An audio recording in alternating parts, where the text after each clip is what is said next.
Dearest listeners, how intriguing that the most profound connections often form in the quietest hours, when pretense falls away like autumn leaves. Today, this author brings you the most deliciously scandalous tale of redemption, kindled by candlelight, of two souls who sought solitude but found instead an unexpected awakening. But let us not rush, for the best scandals, like the finest poetry, must be savored verse by verse. London, 1819. A season of particular ostentation in Mayfair, where chandeliers blazed and champagne flowed despite the economic hardships afflicting the rest of the nation. The ton buzzed with the usual preoccupations. Which debutante had secured the most eligible bachelor? Which matron had been caught gambling beyond her means? Which gentleman had fallen spectacularly from grace? And fallen spectacularly, the master of Beaumont House certainly had. 3 years prior, society had witnessed the most delicious scandal to grace its drawing rooms in a decade. This author has it on good authority that the handsome heir to the Beaumont title had been discovered in a most compromising position with the Marchioness of Hartley, a lady whose husband's influence extended to the highest echelons of government.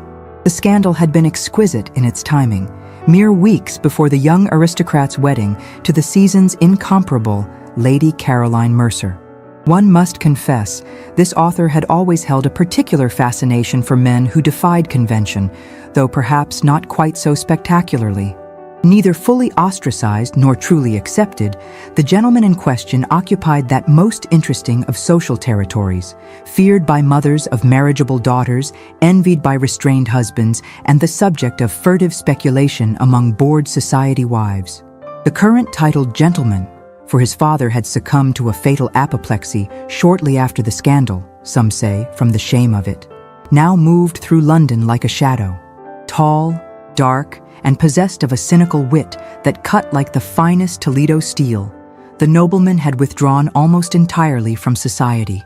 This author observed the rare occasions when necessity forced his appearance at select gatherings, the particular stillness that fell over a room upon his entrance, the deliberate space that formed around him despite the crush, the way dowagers clutched their granddaughters closer as if reputation might be contagious. In a modest townhouse in Bloomsbury, another soul prepared for an unexpected change in circumstance. The spinster daughter of a respected scholar reviewed the letter offering her a position organizing the extensive library at Beaumont House, her practical nature warring with a secret thrill at the prospect of access to one of London's finest private collections. Would you believe, dearest listeners, that despite being firmly on the shelf at 26, this young woman possessed a particular light that society's narrow gaze had somehow missed?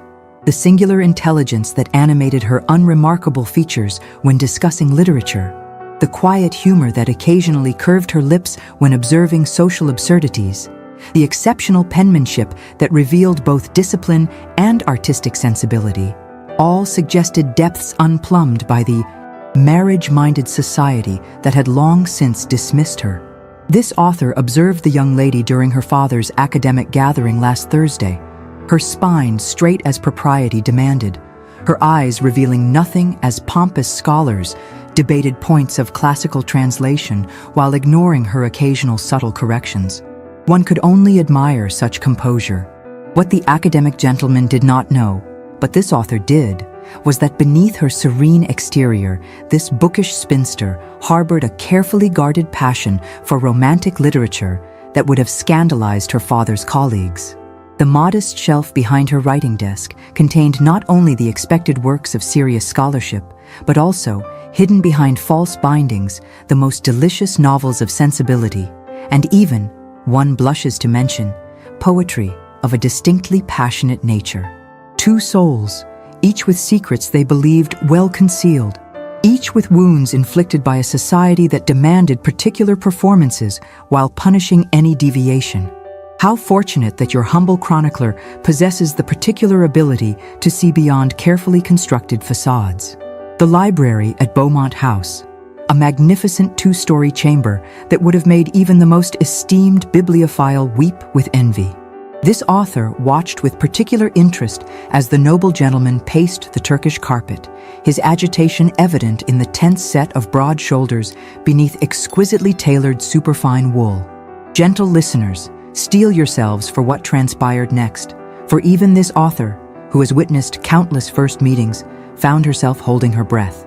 The spinster entered the library with the particular quiet assurance of one who feels more at home among books than in drawing rooms. This author noticed how the afternoon light from the tall windows caught the unexpected auburn highlights in her simply arranged brown hair, a feature that might have been considered striking had anyone bothered to look closely enough. More significantly, this author observed the nobleman's reaction.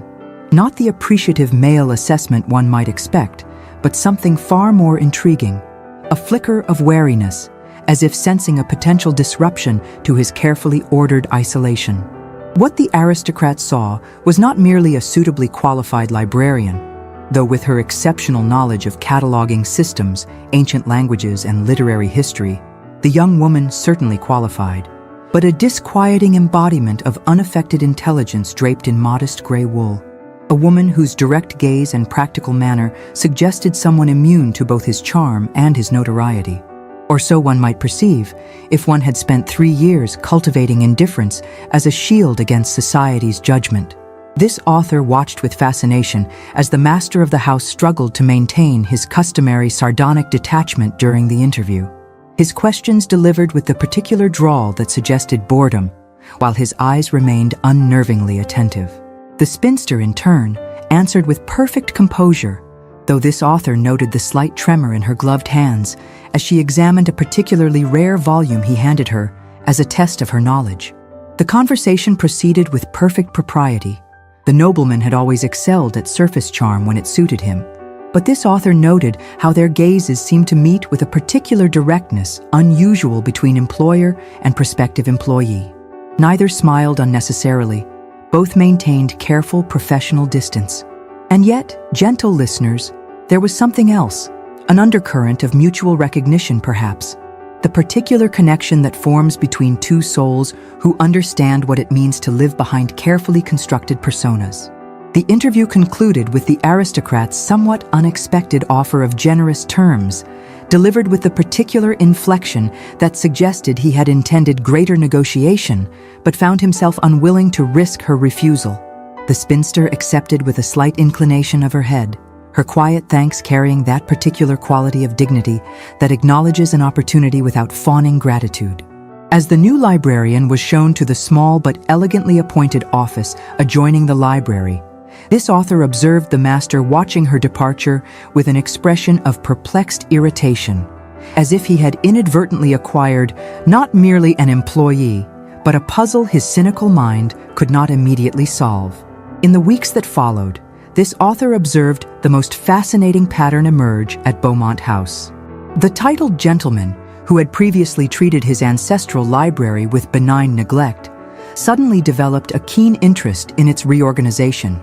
The spinster, accustomed to working in solitude at the British Museum's reading room, found her carefully planned cataloging system subjected to increasingly frequent chance inspections by her employer.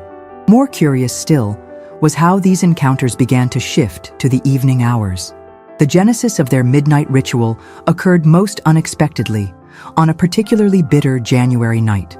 This author has it on excellent authority that the master of the house, plagued by his usual insomnia, descended to the library well past midnight, seeking solace in brandy rather than books.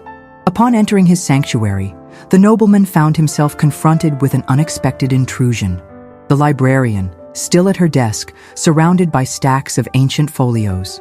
The aristocrat's expression, this author was informed by a particularly observant footman who had been stoking the fires, transformed from surprise to evident irritation. His sardonic inquiry as to whether the young woman had perhaps confused day with night carried the particular edge that had caused more than one servant to seek employment elsewhere. What happened next altered the course of their acquaintance entirely. The spinster, rather than offering flustered apologies, merely glanced up from her work with the particular clarity of gaze that comes from deep intellectual absorption. Her quiet observation that Don's poetry, The volume currently open before her was perhaps best appreciated in the same dark hours that had inspired it, contained no impertinence, yet carried a scholarly confidence that momentarily silenced the master. The nobleman, clearly prepared for timidity rather than literary insight, found himself drawn against his will to examine the text in question. Minutes stretched into a quarter hour as employer and employee fell into unexpected discussion of Dawn's metaphysical conceits. The aristocrat's extensive classical education and the spinster's remarkable literary memory proved so evenly matched that both appeared to forget momentarily the impropriety of their midnight conversation. When the household clock chimed 2, the spell broke, with the master retreating hastily to his apartments. Yet the following night found him again in the library at a similarly inappropriate hour, ostensibly seeking a particular volume, but lingering to inquire about the progress of cataloging a collection of Renaissance manuscripts. Thus began an unspoken arrangement. The official workday would end at a reasonable hour, but those who found themselves wakeful in the small hours were permitted, nay, encouraged, to continue their respective pursuits in the library's sanctuary. One must confess a certain admiration for the artfulness of this arrangement. For what could be more proper than an employer and employee working in the same grand space, separated by towering shelves, absorbed in their respective tasks? And what could be more intimate than the particular hushed quality of conversation that emerges in the midnight hours when the rest of the household slumbers and social masks begin to slip? Mrs.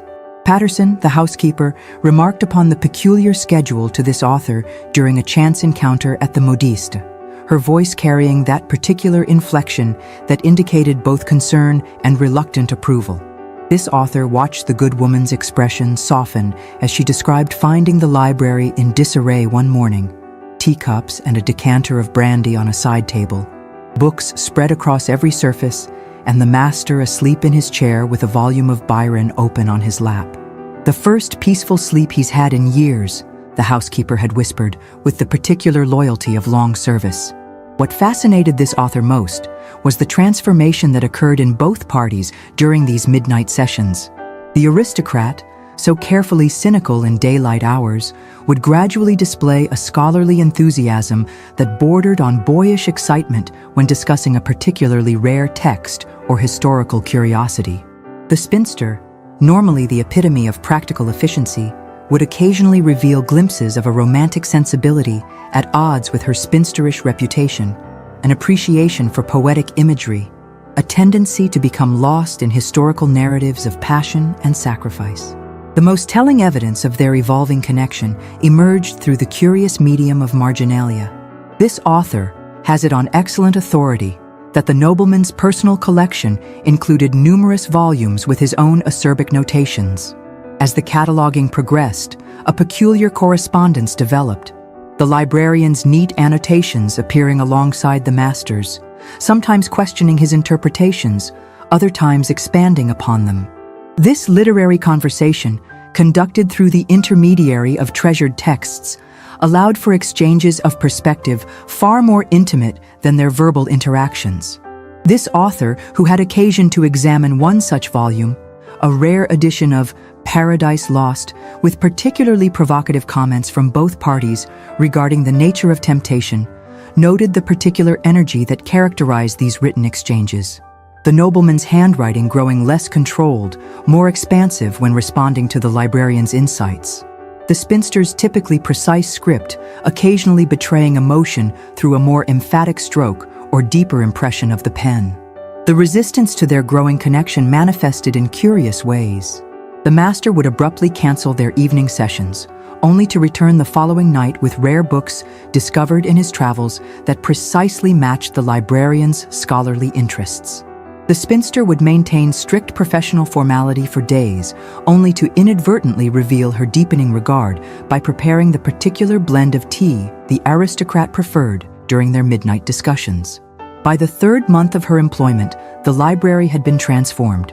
Not merely in its improved organization, though that certainly progressed with admirable efficiency, but in its atmosphere.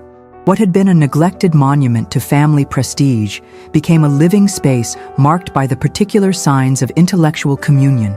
paired reading chairs positioned near the fireplace, a chess set with an ongoing game perennially in play, specialized reference volumes placed strategically within reach of the master's favorite seat. The household staff, this author observed, developed a protective attitude toward these nocturnal meetings. Footmen were instructed to maintain the fire in the library grate regardless of the hour. The cook ensured that a light supper was always available for midnight refreshment. Even the formidable butler adjusted his rounds to include a discreet check on the library at regular intervals, ostensibly to ensure all was well, but perhaps also to satisfy his own curiosity about this most unusual household arrangement. The resistance continued despite these domestically sanctioned opportunities for connection, of course. At the few social gatherings the nobleman could not avoid, they maintained a careful distance. During the occasional visits from the master's acquaintances, the librarian made herself scarce, retreating behind the particular invisibility that society accords unmarried women of a certain age. But this author, who has observed human nature through many a season, recognized the particular quality of their performance. They resisted not merely each other, but their growing awareness that in each other's company, the weight of their respective social burdens seemed somehow lighter. The true turning point, dearest listeners, came not during one of their scholarly midnight discussions, but in the unexpected intimacy of a shared crisis. This author, who occasionally finds herself in the right place at precisely the right moment, happened upon the most remarkable scene at Beaumont House during a particularly violent spring storm. The titled gentleman, returning late from his club, entered the library to find his librarian atop a precariously balanced ladder, attempting to secure a section of the ceiling where rainwater had begun to seep through. This author observed with particular interest as the nobleman's expression transformed from surprise to alarm, to something approaching admiration at the spinster's practical response to the emergency. Without a moment's hesitation, the aristocrat shed his elegant evening coat and joined the effort to protect his precious volumes. This author, who had sought shelter from the downpour in the Beaumont House vestibule, a fortunate coincidence that certain cynics might question, though your humble chronicler assures you it was mere happenstance, observed through the partially open library door as employer and employee worked side by side with unprecedented physical proximity. Books were rapidly relocated from the endangered shelves, valuable manuscripts wrapped in protective oilcloth, and furniture rearranged to catch the persistent drips. This author noted with particular fascination how their customary awkwardness dissolved in the face of practical necessity. The master handing volumes to the librarian without the careful avoidance of physical contact that had previously characterized their interactions, the spinster issuing practical directions that the nobleman followed without his usual sardonic commentary. As the immediate crisis abated, both stood amid the chaos of displaced books, breathless and disheveled from their efforts. This author, concealed behind a convenient drapery, having been graciously admitted to the front hall by a distracted footman, observed a profound shift in their dynamic.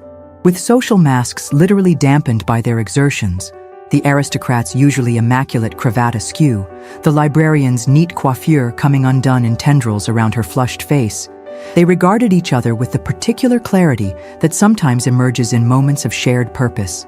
It was the nobleman who broke the silence, his voice lacking its usual defensive drawl as he expressed not merely gratitude for the librarian's quick thinking, but a deeper appreciation for her evident care for his ancestral collection. This author observed the spinster's reaction closely, the momentary widening of eyes, the particular quality of vulnerability that flashed across features usually composed in scholarly concentration. Her response when it came carried neither the deference of an employee nor the practiced modesty of a spinster acknowledging praise.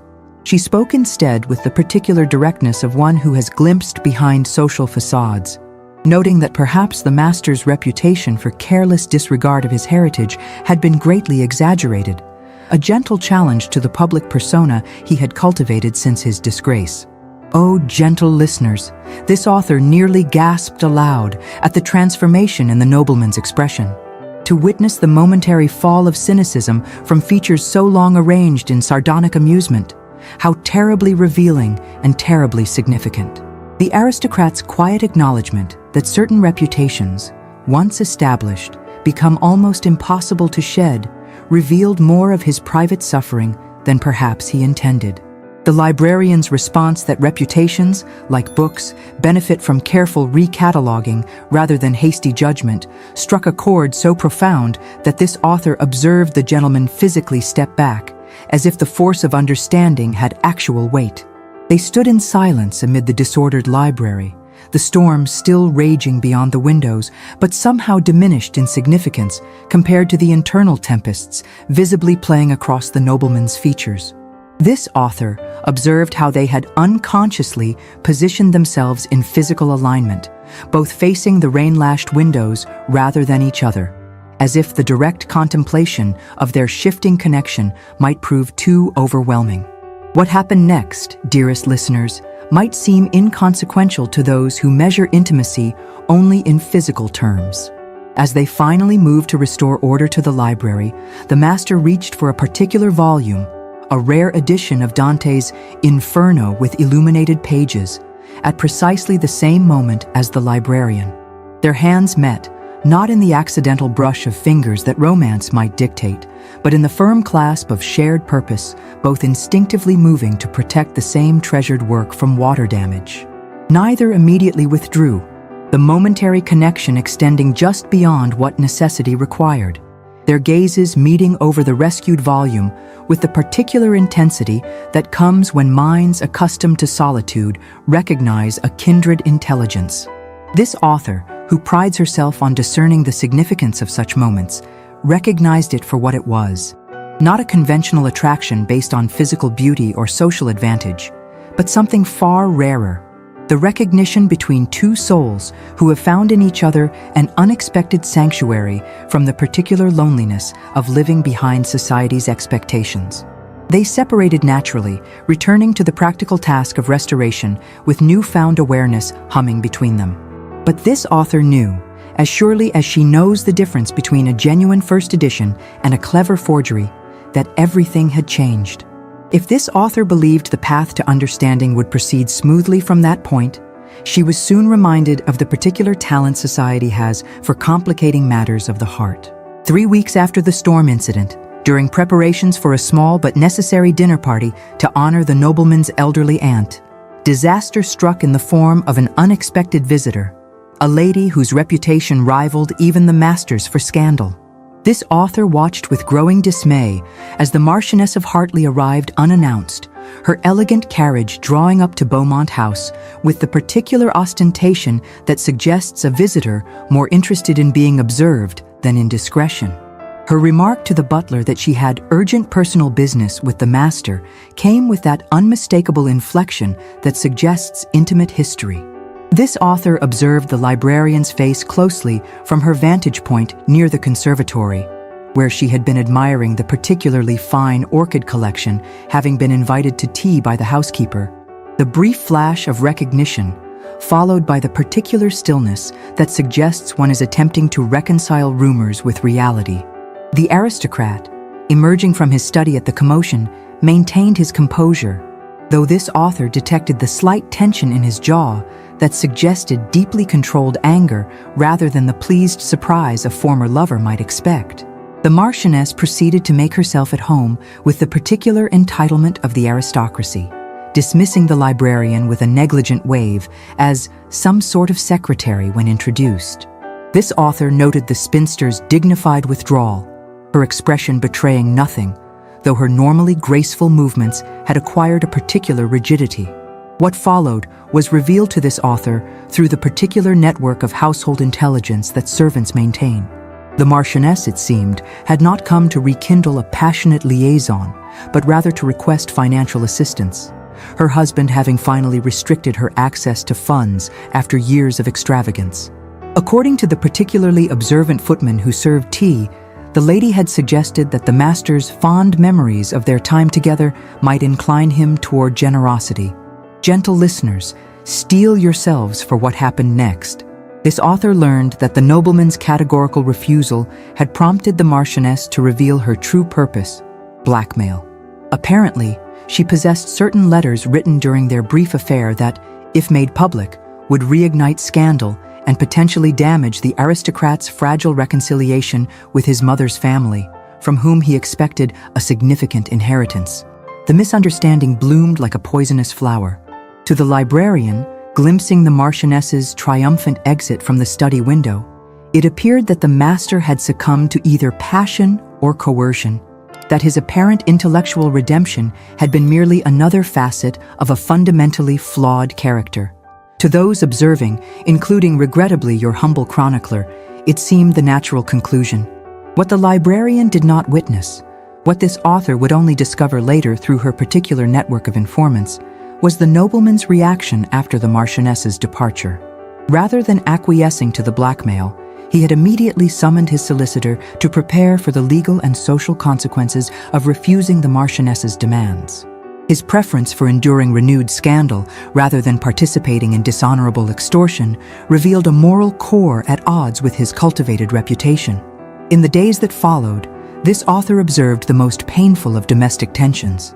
The librarian withdrew into formal perfection, fulfilling her duties with meticulous care but declining the midnight scholarly sessions that had become the household's open secret. The master, in turn, watched her retreat with increasing frustration, clearly baffled by the sudden change, yet unwilling to demand explanations that might reveal vulnerabilities on either side.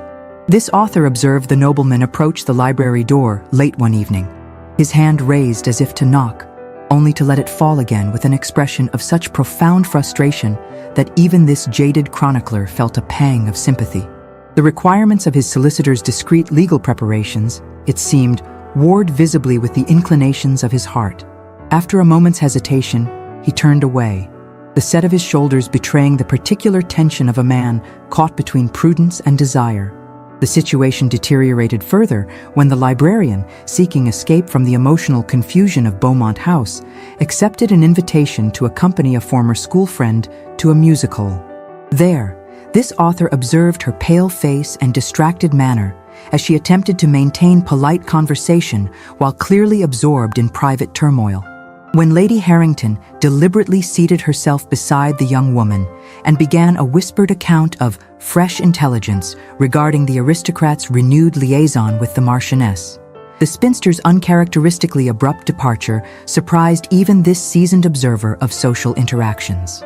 The greatest tragedy, dearest listeners, was that their estrangement rested entirely on misunderstanding.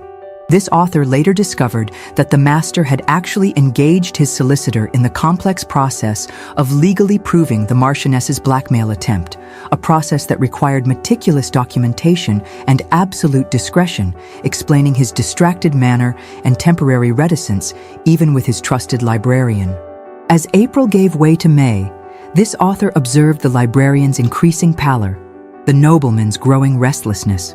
They had found in each other the possibility of intellectual and emotional communion, only to have it threatened by the very scandal that had originally driven the aristocrat into isolation. But I digress, for the course of true understanding, like that of true love, cannot be permanently diverted by mere misunderstanding. Not when minds have recognized their intellectual counterparts, however briefly. The turning point, dearest listeners, came at Lady Rothschild's literary salon, an event of such intellectual significance that even the spinster, despite her recent tendency to avoid society, felt obliged to attend in her scholarly capacity.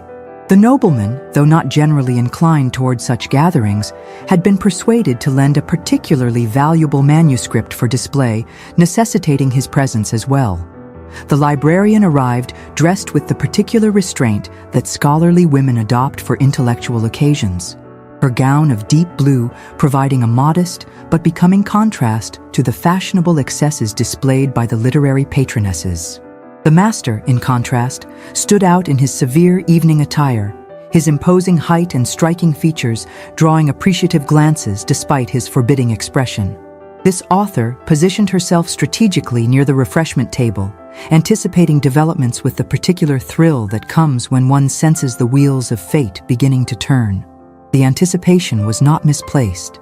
The Marchioness of Hartley, apparently having received no satisfaction from her private blackmail attempt, approached with the confidence of a woman accustomed to controlling narratives rather than being controlled by them. This author, through means she shall not disclose, had learned of the Marchioness's intentions to publicly hint at renewed intimacy with the nobleman, thereby pressuring him toward acquiescence while simultaneously enhancing her own reputation for irresistibility.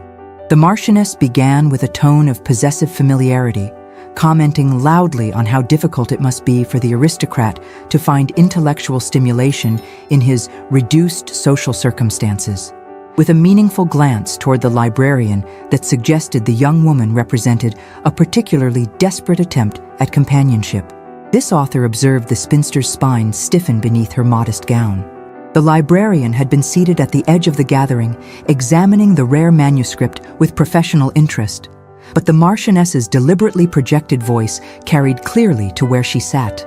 Before the master could respond to this impertinence, the Marchioness continued, her gaze fixed maliciously on the librarian. Her suggestion that perhaps the spinster should not grow too comfortable in her position, as the nobleman's arrangements tended toward the temporary, hung in the air like a poisoned dart. This author held her breath, wondering if the librarian would maintain her usual dignified silence, or if the direct attack would prompt a different response. The answer came not in a dramatic confrontation, but in a quiet intervention that stunned the assembled literary society into rare silence. The spinster rose from her seat with the particular grace that comes from absolute certainty of purpose. Rather than addressing the Marchioness directly, she approached the manuscript display and began to speak, not of scandal or impropriety, but of the document itself. With scholarly precision and unexpected passion, she expounded upon the historical significance of the text, its place in literary tradition, and most pointedly, the character of the collector who had preserved it through centuries of potential neglect. Gentle listeners, the tableau that formed in that moment, the Marchioness's face flushed with frustrated rage at being so elegantly circumvented. The master's expression transformed from defensive tension to astonished admiration. And the assembled literary society, this author observed with particular interest, found themselves unwittingly educated on both medieval manuscripts and the true character of a man they had dismissed as merely scandalous. The librarian's scholarly discourse seamlessly incorporated observations that could only have come from intimate intellectual exchange with the master of Beaumont House. Her references to his meticulous restoration of damaged texts, his scholarly annotations on obscure historical points, and his financial support of several anonymous young authors painted a portrait utterly at odds with his public reputation as a cynical libertine. Without once directly addressing the Marchioness's insinuations, the spinster had effectively countered them through the simple expedient of revealing a truth more compelling than malicious gossip: the existence of a man of intellect and principle behind the mask of scandal. This author watched with particular delight as understanding dawned across the assembled guests, for the most influential minds of London's literary society had gathered, drawn by the manuscript, but now captivated by this unexpected glimpse into a private intellectual partnership. Whispers and meaningful glances rippled through the gathering, all eyes moving between the librarian's composed features and the nobleman's uncharacteristically unguarded expression. What happened next occurred with such unexpected grace that even this author, who prides herself on anticipating social drama, could scarcely credit it. The master crossed to where the librarian stood and, with deliberate care, took her hand in his. A public acknowledgement of connection that sent ripples of shock through the assembly. His statement that he was fortunate indeed to have found a librarian whose understanding of both books and human character exceeded anything he had previously encountered came with perfect clarity. The declaration delivered with such evident sincerity that even the most cynical observers, including, momentarily, your humble chronicler, found themselves moved. The Marchioness attempted one final thrust, withdrawing from her reticule a packet of letters tied with ribbon, her theatrical gesture clearly intended to remind the nobleman of her power to destroy his remaining social standing. The master's response came with quiet authority. His calm acknowledgement that youthful indiscretions, while regrettable, were less shameful than a mature woman's attempt to profit from them, silenced the room completely. His further remark that he would rather face honest consequences than dishonest salvation struck at the heart of the Marchioness's power, for blackmail succeeds only when shame exceeds courage. Gentle listeners, even this author, who has witnessed countless acts of both cowardice and courage, felt her heart swell at this declaration. For it was delivered not with the bravado of one who has nothing to lose, but with the quiet dignity of a man who has discovered something worth the risk of losing everything else. The Marchioness retreated in humiliation, her scheme to publicly pressure the nobleman thoroughly reversed. As the crowd dispersed into murmured speculation, this author observed the master escort his librarian toward the garden terrace, their expressions suggesting a conversation too meaningful for public witness. This author, respecting the rare sanctity of genuine private sentiment, while maintaining a discreet position near enough to observe general developments naturally, noted only that when they returned some quarter hour later, something fundamental had shifted between them. The librarian's face reflected a quiet joy that transformed her usually composed features. The nobleman moved with the particular ease of one who has finally set down a burden carried too long. This author, not normally moved to emotional display, found herself surprisingly affected by this tableau, for it represented not merely the triumph of truth over malice, but the particular courage required to defend another's honor, when doing so, reveals one's own heart in the process. The final act of our tale, dearest listeners, unfolded not in the grand ballrooms of Mayfair or the gossiping drawing rooms of society, but in the sanctuary that had witnessed their intellectual communion, the library of Beaumont House on a perfect summer evening. This author, invited to a small literary gathering as one of a very select group, observed with particular satisfaction as the master and his former librarian, now formally betrothed, welcomed their guests beneath the vaulted ceiling that had sheltered their midnight conversations. One must confess that even this author, who has chronicled countless unions of convenience and calculation, found herself quite moved by the evident devotion between the couple. They had chosen intellectual communion over social advantage, genuine understanding over fashionable connection, a choice that spoke volumes about their journey from formal distance to profound attachment. Dr. Johnson, the literary critic whose approval could make or destroy reputations, remarked upon the transformation of Beaumont House from a symbol of aristocratic scandal to a center of genuine literary patronage. This author, naturally, had anticipated this evolution, or at least hoped for it. For what is more satisfying than witnessing two souls find in each other not what society deemed appropriate, but what their intellectual hearts truly needed?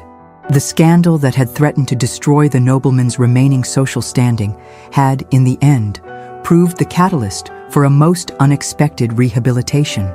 His forthright confrontation of the Marchioness's blackmail attempt had evolved, in literary society's retelling, into a narrative of principled stand against manipulation. The discovery that the notorious master of Beaumont House had been anonymously supporting several promising but impoverished authors transformed his reputation from libertine to literary patron almost overnight. For London society might forgive moral lapses more readily than it acknowledged them, but it positively celebrated intellectual generosity when fashionably framed.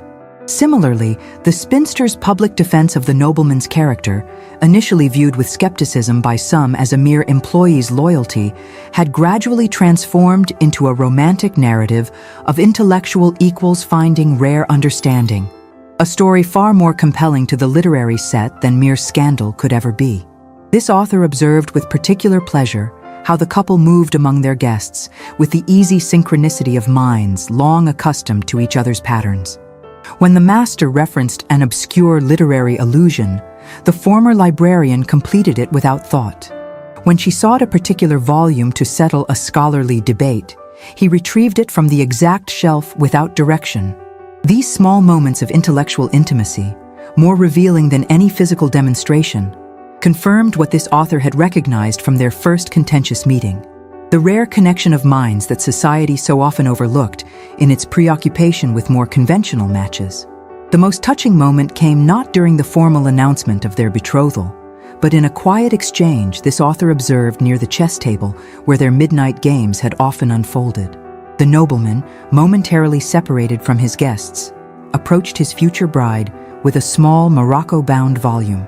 This author, positioned with remarkable timing near a convenient bookshelf, observed the spinster's expression as she opened it to discover not a conventional lover's token, but a first edition of obscure poetry she had once mentioned admiring. Her response, the particular luminosity that transformed her scholarly features from merely pleasant to genuinely beautiful, spoke more eloquently than conventional romantic effusions. The master's answering smile, entirely free of the cynicism that had been his social armor for so long, confirmed what this author had suspected, that their connection, founded on intellectual recognition and strengthened through literary communion, had evolved into something far deeper than society's shallow understanding of attraction could encompass. As the evening progressed, this author observed the subtle shifting of social perception in real time.